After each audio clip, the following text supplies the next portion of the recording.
Ava's all cheeks.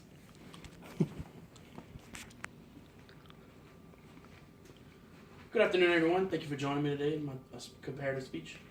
Today I will be speaking about Georgette Mott Wingate, the first woman I loved, the woman who gave birth to me, the woman who I proudly get to call Mom.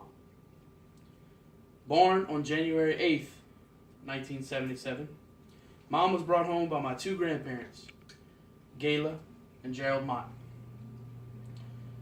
and grew up in a little southern town called Rain, Louisiana, where I live to this day. Mom was always the smallest in her class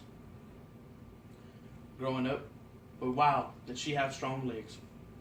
When she was a little girl, my grandmother put her in gymnastics to begin her journey in gymnastics. As little as my mom was, it never stopped her from excelling on beam, vault, poles, and her favorite and most important in her eyes, floor. I believe her compact size is what helped her succeed in the sport. She was able to jump high and do tricks and stunts that other girls could not do at the time. I remember when I was a little boy, my mom had told me that her coach told her when she was only 14 years old that if she kept training and pulling and striving every day she was, like she had been for the past few years, and putting just a little bit more effort into it, that she was on the road to entering into the Olympics. This is a major statement to hear at 14 years old. But once Mom grew a little older and high school came around, she gave up on gymnastics and began her journey through school as a cheerleader. Mom was always a very outgoing person, even in her younger years. She didn't care what people said or thought about her growing up, and to this day she still doesn't. To this day, I wish I had those unique traits that she carries with her to this day.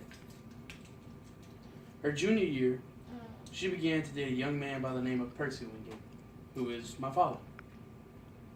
Once a senior, she became captain of the cheerleading squad for the Rain High Wolves. In October of 1994, Mom and Dad found out they were going to have a baby.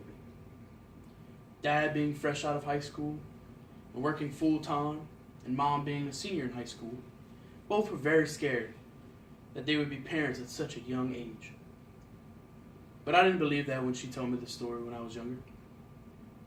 I believe that my mom had so much courage and so much fight in her that she was going to pull through this, no matter how hard it would become, no matter what obstacles she would have to overcome. That fire that my mom had and still has to this day would later be wearing off onto my father. And that, ladies and gentlemen, is how I believe they handled having a child at such a young age. I thank you all for listening. I hope my mom truly inspires each and every one of you as much as she inspires me. Thank you, Mom.